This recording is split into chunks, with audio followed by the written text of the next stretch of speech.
Good morning from a wet Stoke-on-Trent. As you can see, we had a bit of rain last night. Drain pipe seems to be doing the trick, so to speak, because as you can see, it's all puddled down there. So I think I need to extend the drainage down that way, past the pallet, going down that way.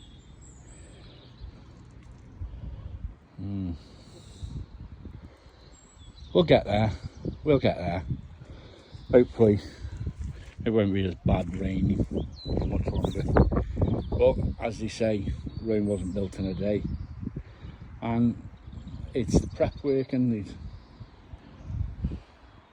get the prep work done, and then we can start growing. We hope. See you soon.